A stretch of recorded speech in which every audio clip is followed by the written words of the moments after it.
नमस्कार दोस्तों, स्वागत है आपका BHU concept online learning platform में। बीएचयू कॉन्सेप्ट पूरी तरह से बीएचयू को समर्पित एक ऑनलाइन लर्निंग प्लेटफॉर्म है जो कि बीएचयू से संबंधित सभी जानकारियां और नोटिफिकेशन आपको समय समय पर प्रदान करता रहता है। इसीलिए यदि आप चैनल पर नए हैं तो चैनल को सब्सक्राइब कर दीजिए और बेल आइकन को प्रेस कर दीजिए।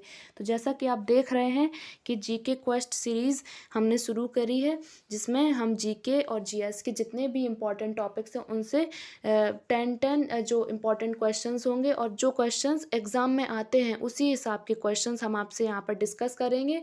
और ये वीडियोस हफ्ते में आपको 3 वीडियोस इसकी मिलेंगी, जिसमें इम्पॉर्टेंट 10 क्वेश्चंस आपसे डिस्कस किए जाएंगे। और इसके साथ साथ इसकी ख़ास बात ये है कि हम यहाँ पे क्वेश्चंस का जो सही आंसर होगा उसको तो आपके साथ डिस्कस करेंगे ही, साथ में उन ऑप्शंस को भी डिस्कस करेंगे जो उनके साथ में दिए हुए हैं, उनके बारे में डिस्कस करेंगे कि वो किन चीज़ों से रिलेटेड हैं या किस बात के लिए वो फेमस है।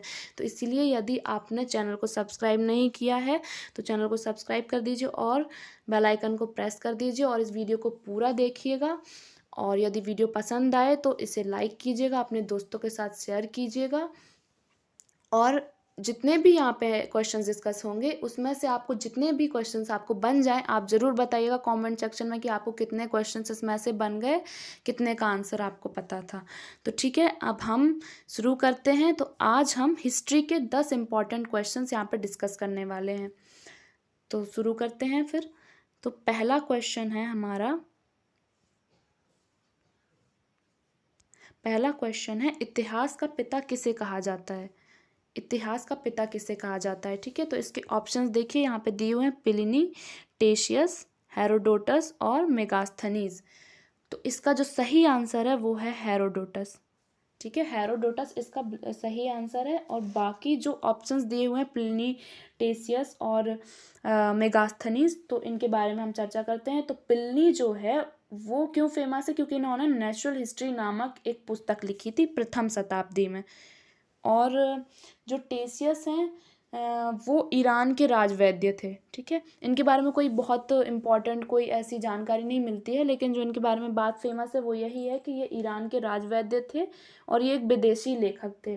ठीक है, और जो थर्ड मतलब जो फोर्थ ऑप्शन है हमारे मेगास्थनीज हैं जो, तो मेगास्थनीज बहुत ही पॉपुलर और बहुत इम्पॉर्टेंट लेखक रहे हैं। तो इनके बारे में जान लीजिए कि मेगास्थनीज ने इंडिका नामक पुस्तक लिखी थी और ये सेल्यूकस निकेटर के राजदूत थे। और किसके राज दरबार में आए थे, किसके शासनकाल में आए थे, चंद्रगुप्त मौर्य के शासनकाल में आए थे। ठीक है, तो इनको याद रखिएगा। तो इस प्रकार से हमारा पहला क्वेश्चन कंप्लीट हो गया। अब हम नेक्स्ट क्वेश्चन पर चलते हैं। तो नेक्स्ट क्वेश्चन है सिंधु सभ्यता के खोजकर्ता कौन माने जाते हैं। तो हमारे ये ऑप्शंस दिए हुए हैं, दयाराम साहनी, रंगनाथ राव, यज्ञदत्त शर्मा और रविंद्र सिंह बिस्ट। तो इसका जो सही आंसर है वो है दयाराम साहनी। दयाराम साहनी सिंधु सभ्यता के खोजकर्ता माने जाते हैं। तो अब हम बाकी ऑप्शंस को डिस्कस करेंगे। तो जो रंगनाथ राव हैं वो किसके लिए फेमस है, तो रंगनाथ राव रंगपुर नामक स्थल की खोज करने के लिए फेमस है। ठीक है, और जो हमारे थर्ड ऑप्शन है यज्ञदत्त शर्मा, तो यज्ञदत्त शर्मा रोपड़ नामक स्थल की खोज करने के लिए फेमस हैं। और जो रविंद्र सिंह बिस्ट हैं वो बनमाली नामक स्थल की खोज करने के लिए प्रसिद्ध हैं। तो इनको याद रखिएगा। अब हम चलते हैं नेक्स्ट क्वेश्चन पर। तो नेक्स्ट क्वेश्चन है सिंधु सभ्यता की सबसे बड़ी इमारत कौन सी मानी गई है। तो इसमें आपको अक्सर इसमें कन्फ्यूजन हो जाती होगी कि स्नानागार है कि अन्नागार है। तो इसको बड़े ध्यान से मतलब याद रखिएगा अब कि इसका जो सही आंसर है वो है अन्नागार। ठीक है, अन्नागार इसका सही आंसर है। इस और स्नानागार भी मतलब एक बहुत बड़ी इमारत है, लेकिन जो सबसे बड़ी इमारत है सिंधु सभ्यता की वो अन्नागार मानी गई है। ठीक है, इसको याद रखिएगा। तो ये हमारा थर्ड क्वेश्चन कंप्लीट हो जाता है इस तरीके से। अब हम चलते हैं फोर्थ क्वेश्चन पर। तो फोर्थ क्वेश्चन है सिंधु सभ्यता की सबसे बड़ी इमारत कहाँ पाई गई है। तो अभी जैसा हमने डिस्कस किया था कि सिंधु सभ्यता की सबसे बड़ी इमारत कौन सी है, अन्नागार है। और अन्नागार कहाँ पाई गई है सिंधु सभ्यता में, तो वो पाई गई है मोहनजोदड़ो में। ठीक है, तो हमारा ये जो डी ऑप्शन यहाँ पे दिया हुआ है वो एकदम सही है। तो अब आप सोचेंगे कि बाकी के जो ऑप्शन दिए गए हैं वो किस बात के लिए फेमस हैं, तो वो भी देख लीजिए।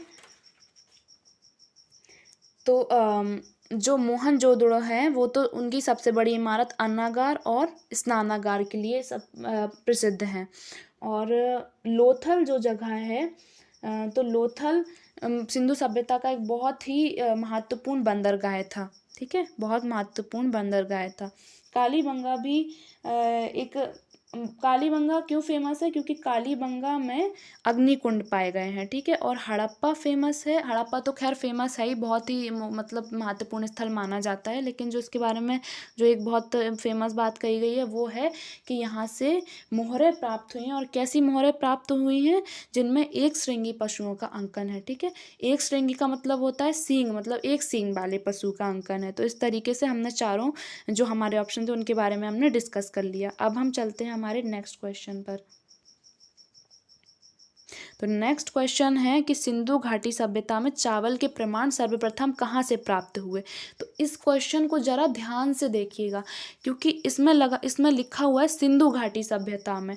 ठीक है, तो जरा ये ध्यान रखिएगा कि एग्जाम में क्या आता है। अगर उसमें आए कि चावल के सर्वप्रथम प्रमाण कहाँ से प्राप्त हुए तो उसका आंसर अलग होगा, और ये है सिंधु घाटी सभ्यता में चावल के प्रमाण सर्वप्रथम कहाँ से प्राप्त हुए, तो इसका आंसर अलग होगा। ठीक है, तो इसका आंसर हम देखते हैं क्या होगा इसका सही आंसर। तो इसका सही आंसर होगा डी, लोथल। ठीक है, लोथल से मतलब ऐसा माना जाता है कि सिंधु घाटी सभ्यता में चावल के सर्वप्रथम प्रमाण यहाँ से प्राप्त हुए हैं। अब बाकी के जो हमारे ऑप्शंस हैं हम उनके बारे में भी डिस्कस करेंगे। तो जो चनहुदड़ो है, चनहुदड़ो के बारे में फेमस है कि ये मनके बनाने के कारखाने के लिए प्रसिद्ध है। यहाँ पे मनके बनाए जाते थे। मनके का मतलब होता है मोती। ठीक है, इस टाइप के। और ये जो चनहुदड़ो नामक स्थल है उसकी खोज किसने करी थी, उसकी खोज करी थी गोपाल मजूमदार ने। ठीक है, तो इसको याद रखिएगा। अब है सूतकोतदा। तो सूतकोतदा भी एक बंदरगाह था सिंधु घाटी सभ्यता का। और जो हमारा थर्ड ऑप्शन है वो है धौलावीरा। तो धौलावीरा फेमस है क्योंकि यहाँ पर एक स्टेडियम की आकृति पाई गई है, स्टेडियम जैसी आकृति पाई गई है। मतलब एक बीच में बड़ा सा मैदान होगा, उसके चारों ओर सीढ़ियाँ बनी और मतलब लोगों के बैठने का स्थान था, तो वो स्टेडियम जैसा लग रहा था, तो वो उसके लिए फेमस है धौलावीरा।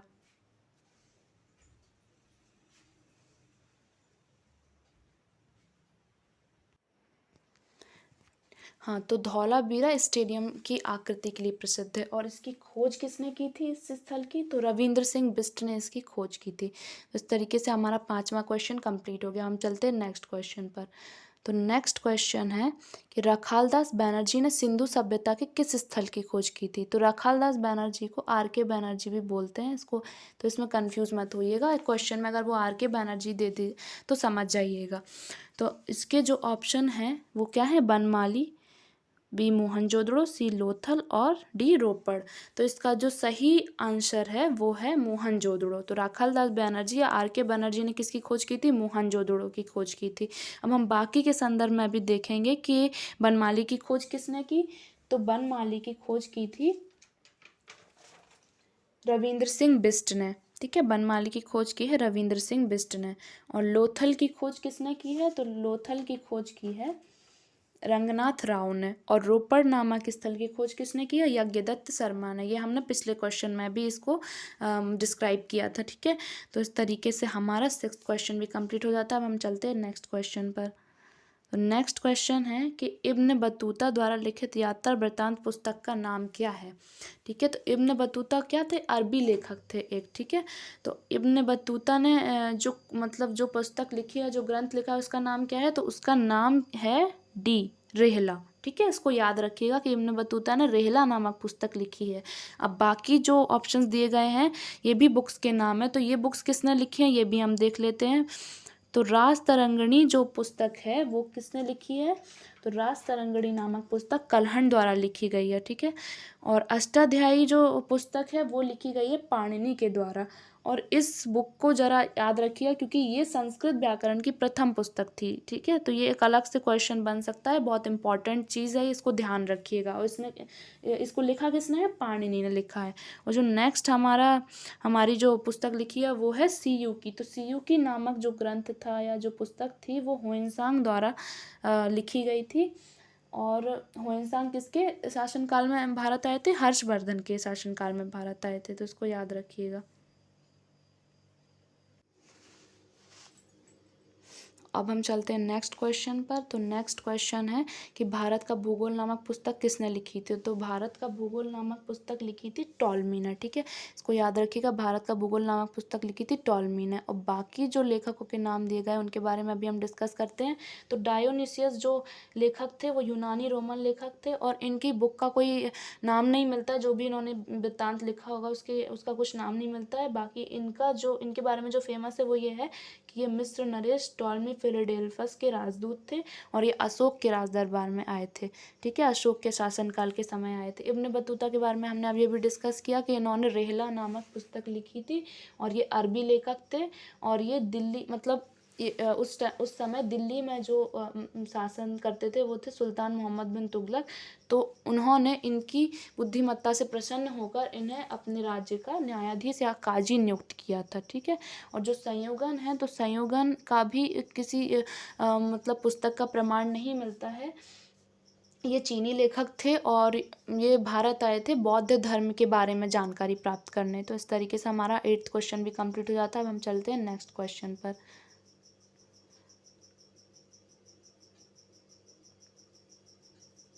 नेक्स्ट क्वेश्चन है कि भीतरी एवं जूनागढ़ अभिलेख का संबंध किस शासक से है? ठीक है, भीतरी एवं जूनागढ़ अभिलेख का संबंध किस शासक से है? तो इसका आंसर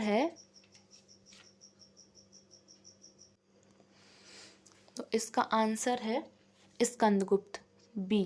ठीक है, बी स्कंदगुप्त इसका सही आंसर है, इसको याद रखिएगा। और बाकी के जो मतलब बाकी के जो नाम दिए गए हैं, शासकों के नाम दिए गए हैं, उनको भी हम मतलब बताते हैं कि इनका संबंध किन अभिलेखों से है। ठीक है, तो रुद्रदामन जो है उनका संबंध है जूनागढ़ अभिलेख से। इनका संबंध सिर्फ जूनागढ़ अभिलेख, मतलब इसमें कंफ्यूज मत होइएगा, ये है भीतरी एवं जूनागढ़ अभिलेख, और रुद्रदामन का जिनसे संबंध है वो है जूनागढ़ या गिरनार अभिलेख। ठीक है, इसको याद रखिएगा। गौतमी बलश्री जो है उनका संबंध है नासिक अभिलेख से, और कलिंग राज खारवेल का संबंध है हाथी गुम्फा अभिलेख से। ठीक है, तो इसको याद रखिएगा। अब हम चलते हैं अपने नेक्स्ट क्वेश्चन पर। तो नेक्स्ट क्वेश्चन है हमारा कि समुद्रगुप्त का संबंध निम्नलिखित किस अभिलेख से है? तो समुद्रगुप्त का संबंध है प्रयाग स्तंभ लेख से। ठीक है, प्रयाग स्तंभ लेख से समुद्रगुप्त का संबंध है। तो बाकी के जो अभिलेखों का नाम दिया गया उनका संबंध किससे है तो वो भी हम देख लेते हैं। तो जो हाथी गुम्फा अभिलेख है वो अभी अभी हमने डिस्कस किया, कलिंग राज खारवेल से संबंधित है, और जो नासिक अभिलेख है वो गौतमी बलश्री से संबंधित है, और जो एहोल है वो है पुलकेशिन द्वितीय से संबंधित है ये। ठीक है, तो इनको याद रखिएगा। तो इस तरीके से हमारे आज के 10 इंपॉर्टेंट क्वेश्चन समाप्त हुए, इनको ध्यान रखिएगा। और आपको जितने भी क्वेश्चन बने हैं उनको कमेंट सेक्शन में ज़रूर बताइएगा। तो आपने देख ही लिया कि किस तरीके से ये वीडियो आपको बताई गई, किस तरीके से सब कुछ डिस्कस किया गया है। तो यदि आपको वीडियो पसंद आई है तो और यदि आप चाहते हैं हमारे पेड कोर्स से जुड़ना, तो ये नीचे नंबर दिया गया है। तो हमारे पेड कोर्स से जुड़ने के लिए इस नंबर पर संपर्क कर लीजिए। और वीडियो पसंद आई हो तो उसको ज़रूर लाइक कीजिएगा, अपने दोस्तों के साथ शेयर कीजिएगा, और मिलते हैं नेक्स्ट वीडियो में। तब तक के लिए जय हिंद।